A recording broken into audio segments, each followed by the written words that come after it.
Llega el mediodía. Y en Mañanas Blue continúa el análisis y el debate.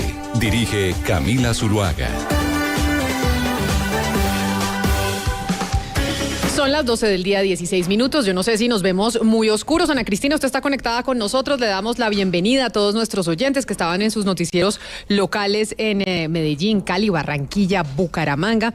Estamos nuevamente en esta emisión central. ¿Me ve muy oscura, Ana Cristina, o nos ve bien? No, Camila, no, la veo muy bien. La veo muy bien. Bueno. El fondo sí está oscuro, pero usted la ve muy bien.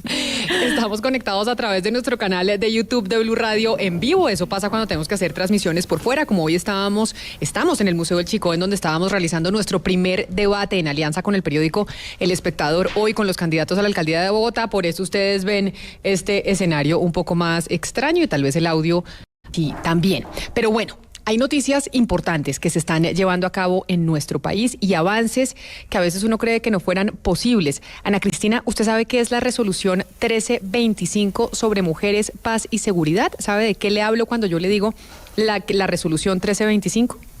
Sí, claro que sí, Camila, y es algo muy bonito porque ha habido una serie de foros, le cuento a usted a los oyentes, de hecho viene mañana y pasado mañana viene el 6º foro y es una iniciativa muy bonita porque es de origen territorial, o sea, es una iniciativa que es de mujeres del Oriente, de la Amazonía, del eje cafetero, del Pacífico y del Caribe, y mujeres, es decir, hay mujeres afro, indígenas, mujeres en condición de discapacidad, y lo que hacen es una construcción colectiva para tener un plan nacional de mujeres para hablar de paz y seguridad y tener así políticas públicas. Entonces, ¿cuántas veces hemos hablado en este programa de qué bueno tener mujeres que participen en decisiones de políticas públicas? Pues bueno, esta es una iniciativa de esas y mañana y pasado mañana se van a reunir. Pero mire, la resolución 1325 fue una resolución que adoptó las Naciones Unidas hace 22 años. 22 años, Naciones Unidas se reunió el Consejo de Seguridad y adoptaron esta resolución que es para poner a las mujeres a participar en la construcción de diferentes temas que las afecten, como usted lo menciona, como los temas, por ejemplo, de seguridad. Hay muchos países alrededor del mundo que adoptaron esa resolución a lo largo de estos 22 años. De hecho, hay muchas naciones que han hecho ya varios planes, ya van como por el cuarto. Y Colombia nunca la había adoptado. Y en estos momentos, por primera vez, están en construcción del primer plan que cumple esa resolución. Por eso yo quiero saludar quien se conecta con nosotros a esta hora, a Diana, a Clemencia Carabalí, que es la consejera para la equidad de la mujer, a quien saludo y le doy la bienvenida a los micrófonos de Blue Radio. Señora Carabalí, consejera, bienvenida y gracias por atendernos. Muchísimas gracias, estimada María Camila. Bueno, gracias, le saludo calurosamente a usted y a la radio escucha de este país. Bueno, preguntémosle a una mujer que nos está escuchando en estos momentos, que va en su carro, que va en el bus, que está en su casa haciendo el almuerzo, el hecho de que por primera vez en Colombia hayamos tomado la decisión de hacer realmente y de cumplir esa resolución 1325, haciendo un plan con participación de las mujeres alrededor del país, ¿qué significa? ¿Y en qué le cambia la vida a las mujeres de Colombia que esto se haga por primera vez? Bueno, yo creo que para nosotros, para el gobierno, es muy importante poder cumplir con la palabra, poder honrar a las mujeres de este país con la implementación de esta resolución, así como también cumplirle la comunidad internacional, ya que como ya lo explicaron en el contexto, Colombia pues adhirió a la resolución 1325 en el 2000, es decir, ahora en septiembre cumplimos ya 23 años. Y ese plan no se había hecho. Entonces, desde este gobierno, con la articulación con los movimientos nacionales de mujeres, estamos avanzando en la construcción de este plan de acción para la implementación de la resolución 1325, que busca garantizar la participación activa y significativa de las mujeres en la toma de decisiones relacionadas con la prevención, la resolución y la recuperación de conflictos. Digamos que esto no solo reconoce el papel en la construcción de la paz de las mujeres, sino que también asegura que nuestras voces sean escuchadas y nuestras necesidades atendidas. Digamos, además que la construcción del plan de acción de la resolución 1325 para nosotras las mujeres en Colombia es muy importante, porque este contribuye a la igualdad de género, contribuye a la protección de los derechos de las mujeres y a la construcción de una paz, bueno, de la paz total, en este caso, en el caso de nuestro gobierno del cambio, que nos hemos propuesto a que el cambio sea con las mujeres. Y precisamente claro, el cambio tiene que ver con eso. Pero, consejera, entonces, ustedes han venido haciendo unos recorridos a nivel nacional, en donde han escuchado a las mujeres de diferentes sectores, diferentes regiones, de distintos orígenes, para que esgriman sus opiniones frente a cómo debe ser este plan. Una vez este plan esté listo, hayan recogido ustedes pues la mayor cantidad de opiniones y visiones de las mujeres alrededor del país. De hecho, esta semana, como decía Ana Cristina, tenemos o están los dos últimos foros en donde se recogen esas inquietudes. ¿Qué pasa con eso? Todas las mujeres que fueron, opinaron, participaron, dijeron nosotros creemos que es importante que en Colombia las mujeres puedan hacer esto y aquello, y entonces se recoge, se unifica el plan, y con eso ¿qué pasa? Porque a veces la gente, la ciudadanía tiene en su cabeza que pues muchas cosas se quedan en el papel y dicen muchas cosas pero al final no se llevan a la acción. Efectivamente, nosotros estamos comprometidas con que esto no quede en el papel y por eso estamos haciendo un trabajo desde con la participación amplia de las mujeres desde los territorios para que sean ellas que una vez estando apropiadas pues exijan el cumplimiento, nos exijan a nosotros como gobierno, aunque repito, estamos con todo el compromiso de que así sea, de avanzar de la construcción del documento como tal a la implementación del mismo, porque claro, recogemos todos los aportes, construimos el documento y el paso siguiente son dos. Primero, la presentación ante el Consejo de Seguridad de las Naciones Unidas, sí, como cumplimiento de ese acuerdo que hicimos como país con la comunidad internacional, pero segundo, tiene que ver con la necesidad, ahí estamos haciendo una concertación con las mujeres para ver cómo devolvemos el documento a las distintas expresiones organizativas regionales y territoriales para asegurarnos de que el documento recoja las aspiraciones y sus aportes y posteriormente avanzar en la implementación de este. Nosotros nos estamos además asegurando de que este plan de acción esté articulado con el programa integral para lideresas y mujeres defensoras de derechos humanos, pero también que esté alineado a los temas de al ajuste a la ley de mujer rural, o sea, como cómo articulamos con otras políticas públicas que contribuyen al mismo propósito para poder hacer acciones articuladas y de impacto. Consejera Carabalí, precisamente a eso voy. Le quería preguntar si esto estaba ya en el Plan Nacional de Desarrollo o cómo van a hacer en la implementación, es decir, todo lo que es tener un presupuesto, planeación de presupuestos, cómo van a hacer para que en la práctica esto llegue a políticas públicas, pero con dinero y con un plan que se pueda desarrollar y se puedan llevar a cabo los territorios. Sí, efectivamente ese fue un logro de nuestra participación en el Plan Nacional de Desarrollo Colombia Potencia Mundial de la Vida. Allí logramos incluir un artículo en el que quedamos con el compromiso de impulsar la implementación de la resolución 1325. Así que lo que toca es avanzar de manera articulada con las instituciones responsables de los temas de la participación y la garantía de la participación de las mujeres y de la construcción de paz en este país, para lograr tener los presupuestos adecuados que permitan implementar las acciones a partir de las necesidades que las mujeres identifiquen y propongan para este plan. Pues, consejera para la equidad de la mujer, Clemencia Carabalí, mil gracias por explicarnos lo que significa esta resolución 1325 sobre mujeres y cómo por primera vez la vamos a aplicar en nuestro país. Gracias por haber estado en los micrófonos de Blue Radio. Muchísimas gracias a ustedes por el espacio. Muy buena tarde.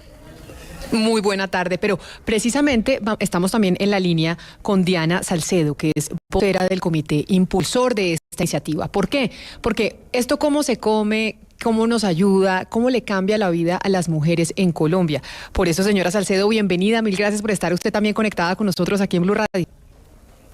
Camila, muchísimas gracias por la invitación en nombre de todo el Comité de Impulso que ha generado toda esta masiva llamado a entender las mujeres la paz y la seguridad en este contexto en Colombia.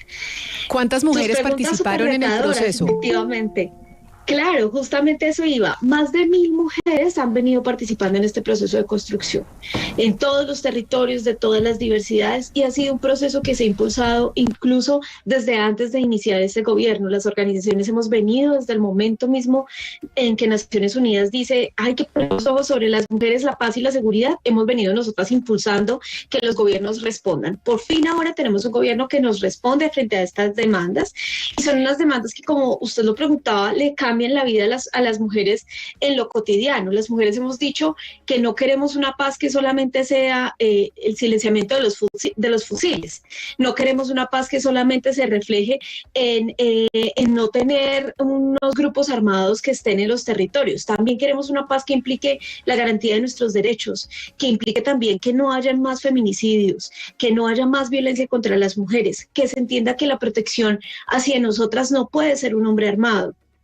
Y esas son cosas que nos han dicho las mujeres en los encuentros, pero que también durante años las organizaciones y el movimiento social de mujeres en Colombia le ha exigido al Estado. Así que este plan de acción nos permite volver a centrar esa agenda y sobre todo decirle al gobierno nacional que las organizaciones y el movimiento de mujeres está haciendo su parte, está haciendo su tarea. Estamos construyendo demandas y exigencias serias, medibles, cuantificables, con presupuestos claros. Ahora le corresponde al gobierno, como lo decía la consejera, responder a estas demandas y, por supuesto, hacer que no solamente sea una responsabilidad a nivel nacional, que es una de las discusiones en este país, sino que también los gobiernos locales, en este año electoral además, se tengan una responsabilidad en materia de las mujeres, la paz y la seguridad para territorializar todas estas demandas que hemos construido las mujeres.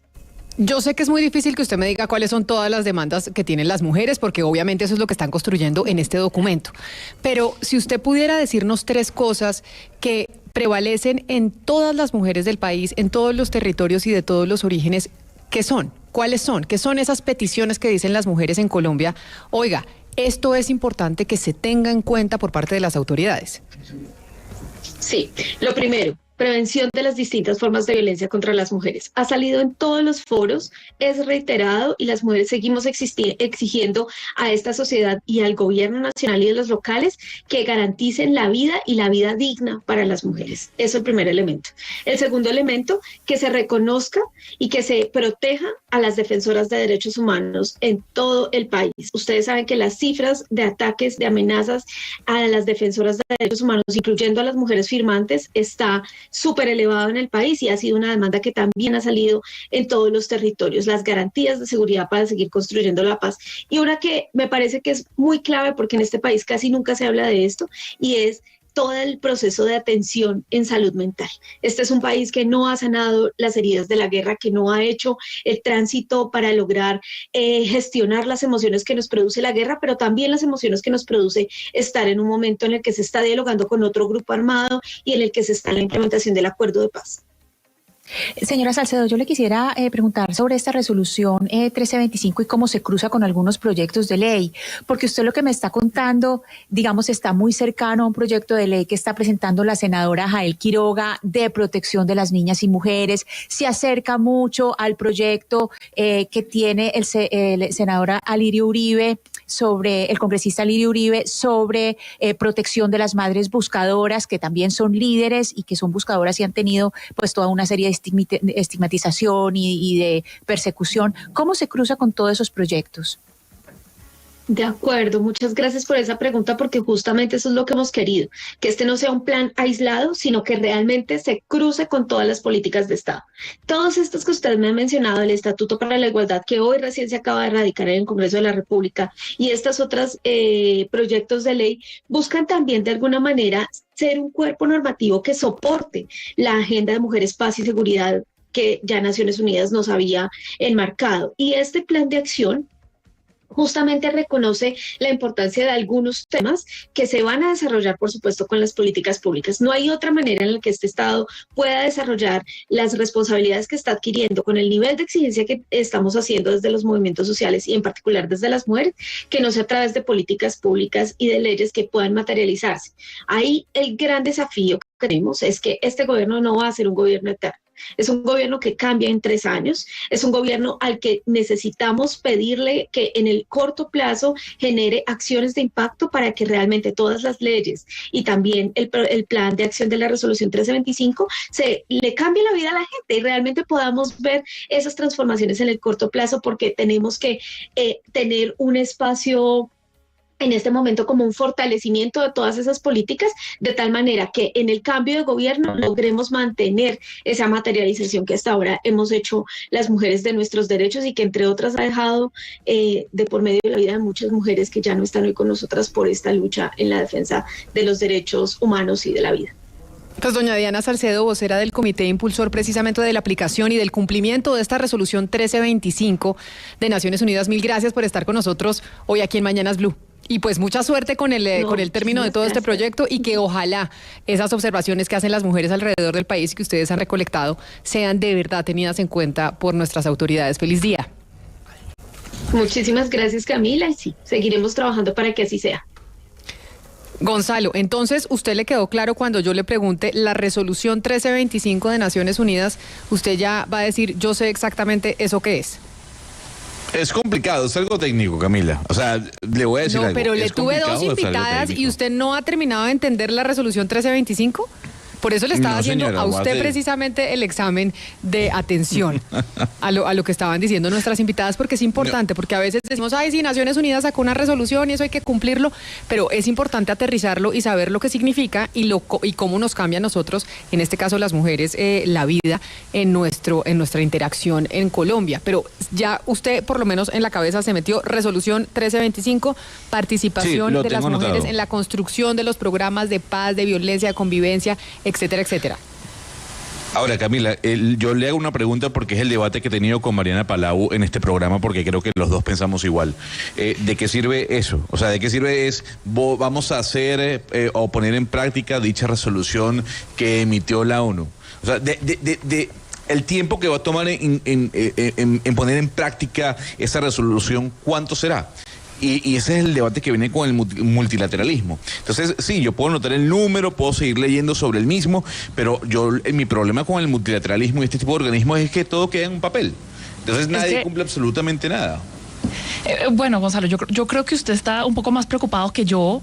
Digamos que yo creo que sirve de algo, pero sí me preocupa un poco que estos procesos pueden ser muy lentos y también pueden estar llenos de burocracia, y que en ese sentido, aun cuando se tengan todos los mecanismos para intentar aterrizarlos, pues puede ser muy difícil de en verdad llegar a aterrizarlos. Yo creo que, por ejemplo, a medida que tenemos mucho más representación de las mujeres en cargos altos políticos y de gobierno, nuestros problemas de violencia contra la mujer, por ejemplo, van a ir mejorando. Pero igual estas medidas me parece que pues son importantes y que ayudan a la causa que yo siempre apoyaré, es que pues las mujeres tengamos igual derechos que los hombres, y que pues más que todo la violencia es un tema que me preocupa mucho. Entonces, de pronto no tan extremo hacia allá con usted, Gonzalo, pero sí a veces soy un poquito escéptica. Por eso la respuesta de estas invitadas, ustedes que tienen ese escepticismo frente a las resoluciones que hacen los organismos multilaterales. Pero oiga, el que se pronunció anoche a través de su cuenta de Twitter de forma larga fue el presidente Gustavo Petro. Ayer, cuando empezábamos esta media mañana en Mañanas Blue, hablábamos de una carta, Sebastián, la carta de Asocodis, que es el gremio que reúne a las comercializadoras de energía. Le explicábamos a los oyentes lo que le estaban diciendo las comercializadoras de energía al presidente y sobre todo al ministro de Minas, de que estaban ahorcadas y que podía venirse pues una crisis porque les debían, creo que como 3 billones de pesos más o menos. A día de hoy, Camila, por todo tipo de conceptos son 7.2 billones a las empresas comercializadoras, y nos contaba el doctor Mansur, José Camilo Mansur, que es el director de Asocodis, que esa plata, 7.2 billones, representa 2 años de ingresos operacionales de todas las compañías de ese gremio. Pues recordemos lo que nos decía el señor Mansur ayer precisamente sobre esa carta que anoche respondió a través de su cuenta de Twitter el presidente Gustavo Petro. Que hay unas deudas del Estado cercanas a 2 billones de pesos y otras sumas que no se han cobrado, pero que tampoco pretendemos, y es un buen punto, Camila, cobrarlos inmediatamente, porque nosotros entendemos la razón de los usuarios, nosotros velamos también y protegemos a los usuarios, pero sí es importante pues que tengamos unos mecanismos de poder en el tiempo podernos financiar esos recursos. ¿Por qué? Porque hoy esa suma da 7.2 billones de pesos y lo que las empresas comercializadoras reciben por ingresos son 3 billones, o sea que lo que hoy está en la calle, por decirlo de cierta manera, equivale a 2.5 veces lo que se recibe por ingreso. Y dado el fenómeno del niño, como ustedes lo han explicado, que evidentemente se incrementan los precios de bolsa, si no se hace ningún tipo de solución, esa deuda de 7.2 billones pudiera llegar a 10.5 billones, pero las empresas no tienen los recursos, Camila, para llegar a eso. ¿Qué pudiera ocurrir? Va a ocurrir un apagón financiero. Eso era lo que nos decía ayer el señor Mansur en estos micrófonos cuando arrancábamos la transmisión, que se refería a esa carta que de hecho hoy tiene respuesta del presidente Gustavo Petro en un trino que como en un X, ¿no? En un X, ¿cómo se llama el trino que usted fija arriba, Sebastián? Usted que es nuestro tuitero estrella de la mesa. No, el tuit fijado. Oiga, ahora los tuiteros, ¿cómo se les dice? ¿Exeros o qué? No sé cuál es el gentilicio. ¿Cómo se le dice al tuitero? Ana Cristina, ayúdenos al tuitero ahora que es X, ¿cómo le digo? ¿Exero o cómo se dice? No, Camila, no tenemos ahí. El factor X no nos fluye, es que es muy difícil, además porque decir una persona X es quitarle toda existencia, entonces... Correcto. Yo lo voy a seguir diciendo Twitter. Bueno, en el trino fijado que puso y que tiene en estos momentos el presidente Gustavo Petro en su cuenta, que es el mecanismo que utiliza para comunicarse con la ciudadanía, pone esa carta de la que nos referíamos ayer. Y les voy a leer algunos apartes de lo que dice el presidente Gustavo Petro en ese trino. De hecho, si nos ayudan nuestros amigos de nuestro canal de YouTube de Blue Radio en vivo, don Lucas San Pedro, podemos poner las imágenes del trino del presidente para que nuestros oyentes que están conectados con nosotros a través de nuestro canal de YouTube lo puedan ver. Dice el presidente: quiero analizar con ustedes esta carta de las empresas comercializadoras de energía que habla de un tema desconocido para la opinión pública, la llamada opción tarifaria. La opción tarifaria la creó Duque de una manera similar a como lo hizo con el déficit del fondo de la gasolina, pero en energía eléctrica. Decidió unas tarifas de energía eléctrica más bajas de lo que debería cobrar normalmente en los tiempos del COVID, pero lo hizo no con cargo a las utilidades del sector eléctrico, sino como una deuda de los usuarios que se acumuló y que deben pagar ahora. Estos son los primeros dos párrafos de la respuesta porque son varios trinos y respuesta larguísima. Pero acá lo que está culpando, digamos, de cierta manera, de ese déficit que hay en las empresas que distribuyen la energía es al gobierno del presidente Iván Duque, y no demoraron los alfines de Duque en responderle también al presidente Gustavo Petro. Sí, pues en la entrevista ayer que tuvimos con el doctor Mansur, Camila, desató una tormenta, porque claro, sale el presidente Petro, que no sé si tenía conocimiento del problema financiero, pero reconoce el problema, pero no lanza en decir que fue culpa de Duque. ¿Qué pasó esta mañana? Diego Mesa, que fue el ministro de Minas durante los 4 años, uno de los ministros más... No fue 4 años ministro de Minas. Primero fue Sandra Suárez. Sandra Suárez fue primero, él era el viceministro y lo dejan de ministro después a Diego Mesa. Toda la razón. Terminó siendo. Le responde Diego Mesa a ese trino que usted cita, Gustavo Petro, y dice él que Gustavo Petro dice 4 mentiras. Y él lo que hace es, pone cada mentira y explica. La primera, dice Mesa, es que la opción tarifaria no se la inventó Duque, sino se tiene desde hace muchos años. Que Duque la utilizó, sí, pero que es una herramienta que tiene cualquier presidente, Camila, cuando hay un shock económico o un evento inesperado, y lo que se hace es, ya lo explicamos, pero es importante para que la gente entienda, se pisan las tarifas de energía, el usuario sigue pagando lo mismo, pero ese descalce, esa brecha, pues la van pagando las comercializadoras, y esa deuda que tenemos nosotros los usuarios, pues después de manera diferida la vamos pagando, que la tenemos que pagar y no hemos pagado, Camilo. Entonces es esa deuda que tenemos los ciudadanos con estas comercializadoras. ¿Qué pasó después? Andrés Camacho, el actual ministro de Minas, le responde a Mesa, le dice mentiroso. Y ahí, bueno, se hace muy largo contar la historia porque están ahí en un cruce de tweets. De pronto en este momento hay otro tweet, pero ahí están Mesa. Pero le leo. Ahí están los dos. Pero le leo otro trino, no lo va a leer todo, del presidente Gustavo Petro, que habla un poco de eso que usted está explicando y que dice el exministro de Minas del gobierno Duque, porque aquí es el presidente Petro respondiendo a esa carta de los comercializadores de energía y culpando al gobierno anterior. Pero lo que dice es, la amenaza del apagón es para asustarnos y afanarnos a pagar la deuda generada por Duque, sea del presupuesto o sea de las tarifas. El Ministerio de Energía presentará otra propuesta para modificar parte del régimen tarifario que permita tarifas justas. Lo que dice el presidente es, las tarifas de la energía hay que bajarlas. Sí. No se puede seguir con ese sistema de cálculo de energía cuando nosotros pagamos energía como está, digamos, a lo que se vende en Europa por cuenta de la guerra en Ucrania, cuando nosotros producimos cierta energía aquí en Colombia la podríamos estar consumiendo o pagando mucho más barata. Sí, es un poco técnico, pero la tarifa de energía, Camila, tiene 6 componentes y un componente de la exposición a bolsa, que eso es oferta y demanda, y todos los días va subiendo como la acción de una empresa, que es un poco difícil de predecir y se debe con expectativas de la economía. ¿Qué es lo que dice el presidente ahí? Que ese tema de la exposición a bolsa hay que quitarla y todo lo que usted dice, pero bueno, ahí están agarrados Camacho y Mesa, los ministros de energía de los últimos 2 gobiernos, y este es otro frente de batalla que creo yo se abre a partir de la entrevista de ayer, de esta carta, pero la realidad es que la deuda existe y es muy grande y hay algo que hay que hacer, porque como nos decía el doctor Mansur, si las empresas financieramente se revientan, estas no le pueden pagar a las generadoras, y si las generadoras no generan energía, ahí pues sí arranca el dicho apagón.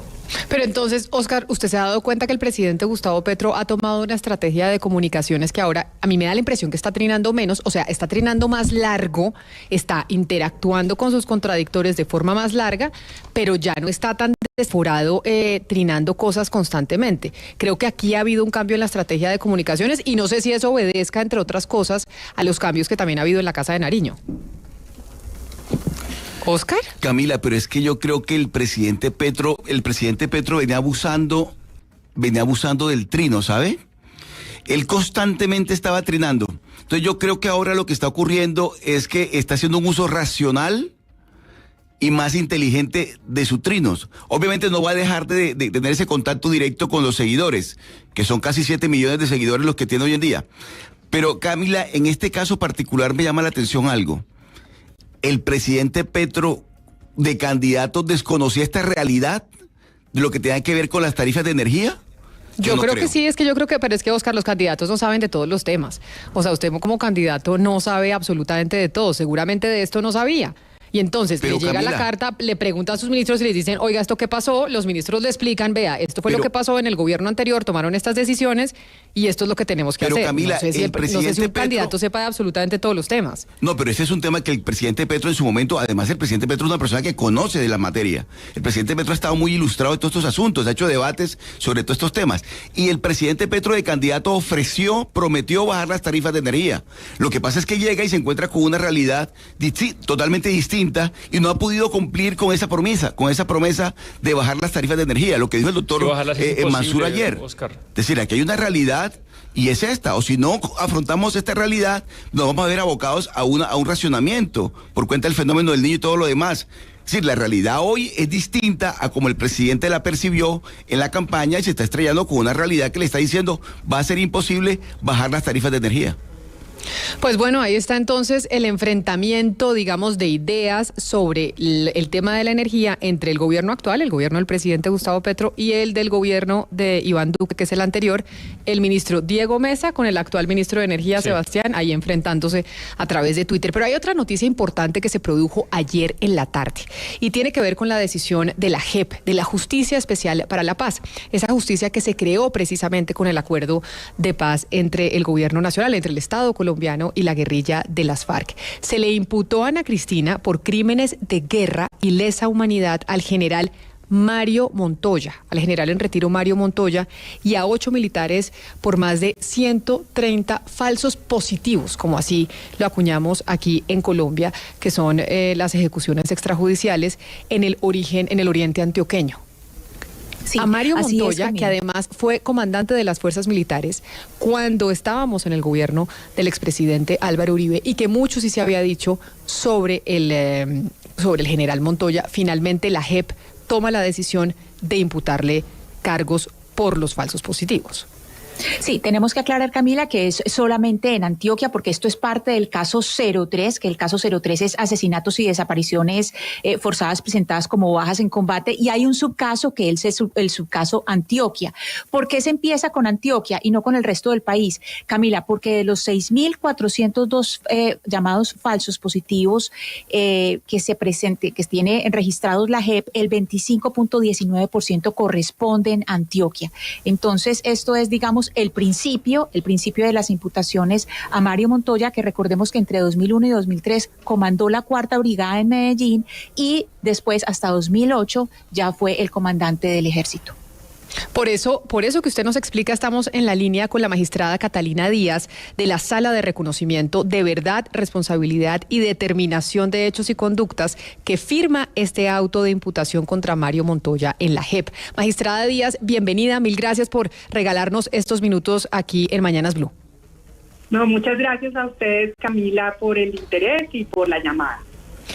Claramente cuando oímos ayer la decisión que tomó la JEP de imputar cargos a Mario Montoya, el general en retiro, además, pues la importancia que tuvo el general Montoya en el Ejército Nacional no es menor. Y por eso queda por lo menos la pregunta de, entonces, jurídicamente, ¿qué sigue? Entonces, ustedes desde la JEP imputan cargos a Mario Montoya y cuál es el procedimiento que sigue y cuál podría llegar a ser, en caso de ser encontrado culpable y condenado, lo que le pasaría al general Montoya. ¿Cuál sería la condena? Bueno, en términos de lo que sigue y el procedimiento, Camila, hemos dado al general Montoya, como a todos los otros 60 imputados que llevamos ya en el marco del caso de falsos positivos, 30 días hábiles para que, por supuesto, revise la decisión, examine todas las pruebas y tome la decisión sobre si reconocer responsabilidad o digamos, insistir en su inocencia y pues defenderse de las imputaciones. Si reconoce la responsabilidad, él será remitido en una resolución de conclusiones al Tribunal de Paz, que tiene la competencia para imponer la sanción propia, la sanción restaurativa, la sanción que no es cárcel. Si decide insistir en su inocencia y la sala así lo estima, se remitirá a la unidad de investigación y acusación de la JEP para que se siga un proceso adversarial. Ese proceso adversarial puede culminar con una sentencia hasta 20 años de cárcel. Esos son los dos escenarios y depende de la decisión del general si reconocer responsabilidad o insistir en la inocencia. Magistrada, aquí estamos hablando de un auto que tiene 530 páginas que viene de toda la investigación de ustedes y yo le quisiera preguntar es precisamente sobre Antioquia. ¿Por qué Antioquia fue tan frágil a esta política de falsos positivos? Porque como decía al principio, 25.19% fue en Antioquia. ¿Qué pasó en Antioquia? Sí, en realidad el porcentaje de los falsos positivos en Antioquia es más del 25%, es una cuarta parte de todos los hechos ocurrió en ese departamento y de hecho el oriente antioqueño concentra más hechos que cualquiera de los otros departamentos. De hecho, el segundo departamento en falsos positivos es el Meta. Y el oriente antioqueño, o sea, solo el territorio de esos 21 municipios del oriente antioqueño concentran más hechos que el departamento del Meta. ¿Por qué el departamento de Antioquia? Es una gran pregunta. Lo que pudimos establecer en el auto es que el departamento de Antioquia y el oriente antioqueño específicamente fue uno de los territorios críticos de la política de seguridad y defensa. Se estableció en el Plan Patriota como una de las prioridades en la implementación de la política para la victoria militar. Y también, pues allí se instaló el comandante de la Cuarta Brigada, Mario Montoya, que implementó esa política, pero adoptando en el teatro de operaciones de la Cuarta Brigada la priorización del indicador baja como el único indicador real del éxito del esfuerzo militar. Nosotros documentamos y por eso las 500 páginas, porque nos damos a la tarea de transcribir todas las versiones voluntarias de todos los hombres, más de 60 miembros de las fuerzas militares que en el oriente antioqueño estuvieron en las distintas unidades, especialmente en el Bajet, y ofrecieron sus testimonios aquí en la JEP. También tomamos pues todos los documentos de ellos, ponemos apartes en la decisión de lo que encontramos en esos documentos sobre la evidencia de cómo el comandante de la Cuarta Brigada presionó a sus subalternos por bajas en combate, cómo usó un lenguaje violento en esa presión, requiriendo chorros, litros, carrotancados, barriles de sangre, y cómo desestimó, rechazó las capturas como otro resultado operacional. Yo creo que esos factores explican en parte por qué Antioquia. En Antioquia la guerra fue brutal, fue una guerra real, de verdad, en el oriente antioqueño. Y en el marco de esa guerra y en el marco del esfuerzo por la victoria militar, el general Montoya priorizó las muertes como único indicador. Presionó por ellos y desestimó, rechazó las capturas. Magistrada, y precisamente sobre esa presión es que le quiero preguntar yo, porque pues como usted lo ha dicho, el auto es muy claro en describir que fue esa presión lo que resultó en estas muertes extrajudiciales tan dramáticas, este episodio tan triste de nuestro país. Pero cuéntenos, según el derecho internacional, jurídicamente, ¿por qué no hay, si es que no la hay, una diferencia entre esa presión y un escenario en el que una figura como Mario Montoya hubiera ordenado directamente estas muertes? Explíquenos si hay una diferencia o no y por qué la culpabilidad aquí es tan importante en ese sentido. Sí, pues a ver, lo que nosotros encontramos es que él no dio una orden directa de asesinar civiles, eso está claro. Pero, en primer lugar, él personalmente mostró ante los medios de comunicación en rueda de prensa civiles que habían caído en una emboscada militar a un vehículo, de hecho que conducían 2 paramilitares, y que había recogido a 5 civiles, 3 muchachos y 2 niñas menores de edad, que iban a una fiesta en una vereda cercana y cayeron en la emboscada militar de tropas del Bajés, y el general Montoya, sabiendo que se trataba de civiles, porque así se lo había dicho el comandante del batallón a cargo de la operación, le dijo: mi general, allí cayeron unos civiles. Y el general Montoya le dijo: ¿cómo va a ser? En todo caso, los vamos a presentar como del 9º Frente de las FARC. Eso lo tenemos plenamente probado.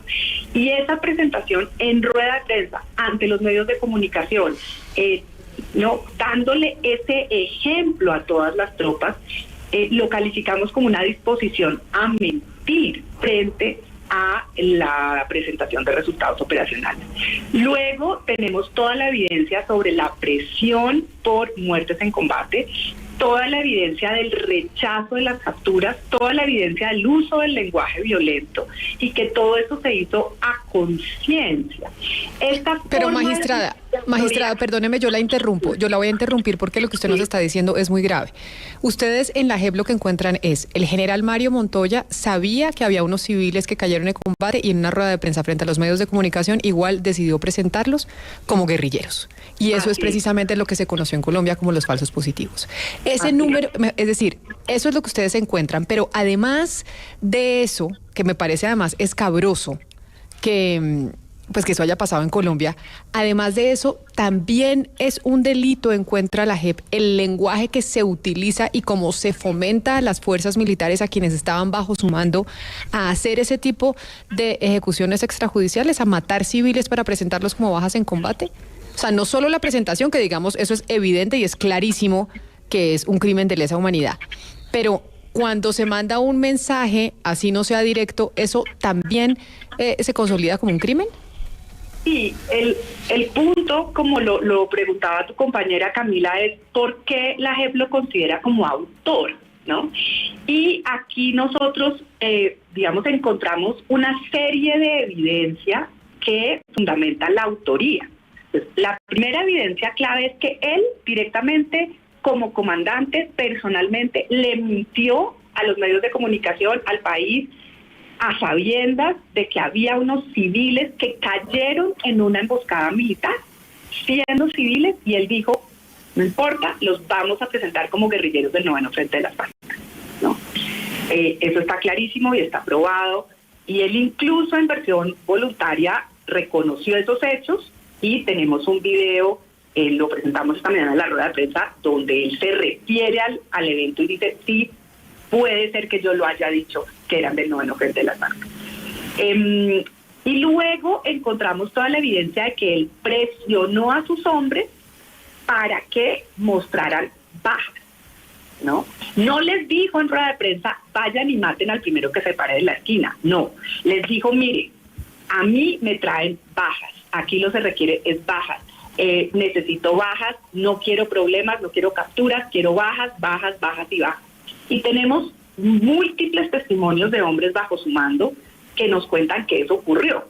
Y también Magistrada. encontramos, señora. Sí, Magistrada, precisamente sobre esas personas que hablaron, pues hubo inclusive uno que decía que parecía una especie de adicción la que tenía Montoya a los medios de comunicación y que por eso daba este tipo de declaraciones, pero yo le quiero preguntar, uno mira hacia arriba, los testimonios siempre uno los debe mirar hacia arriba. Nosotros sabemos que la JEP no puede tocar expresidentes, no puede tocar, por ejemplo, al expresidente Álvaro Uribe, que era el jefe de Mario Montoya, pero le quiero preguntar si Álvaro Uribe sí lo podría tocar, por ejemplo, la Corte Penal Internacional. Ya con toda esta política y que queda tan claro a través de la JEP esto que era una política y que era sistemático, él podría llegar, la Corte Penal Internacional podría intervenir. Bueno, esta es una buena pregunta. Tal vez ustedes recuerdan, la Fiscalía de la Corte Penal Internacional examinó el caso colombiano por más de 15 años.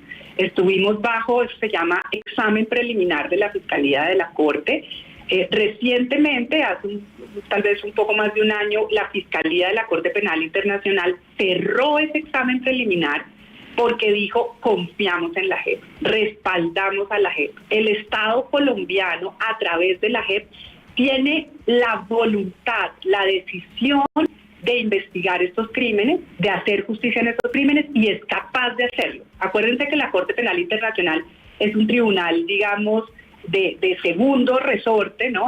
Cuando los Estados miembros no tienen la voluntad o la capacidad. Pero entonces es intocable. Si a la Corte no puede, si la Corte dice la JEP puede, confiamos en la JEP, pero la JEP no puede, es que ustedes no pueden tocar un expresidente. Entonces ahí quedamos en qué panorama.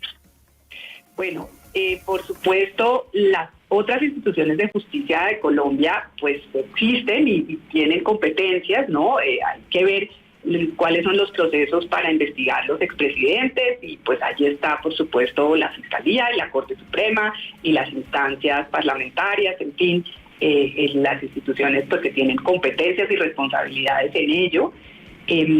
La JEP lo que ha mostrado, y el caso de Antioquia lo confirma, es que entre el 2012 y el 2008 este patrón de asesinar civiles y otros combatientes rendidos, ¿no? También fueron asesinados combatientes que se entregaron a las tropas diciendo: yo quiero ir al proceso de desmovilización, tengo información, y fueron ejecutados rendidos, ¿no? Entregados, desarmados, y eso también es un crimen de guerra.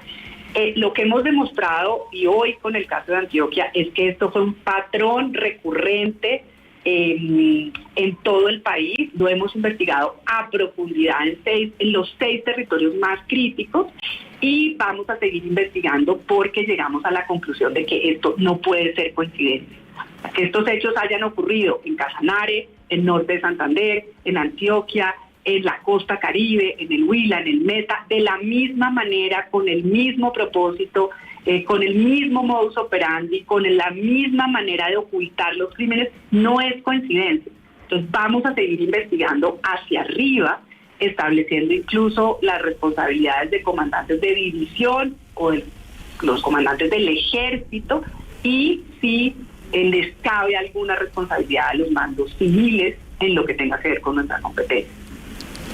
Pues magistrada Catalina Díaz de la JEP, mil gracias por hablar con nosotros, por explicarnos esta decisión de imputación de cargos que le hizo la JEP al general en retiro Mario Montoya el día de ayer en la tarde. Mil gracias por haber estado aquí con nosotros. Feliz tarde. No, a ustedes, muchas gracias. Que estén muy bien.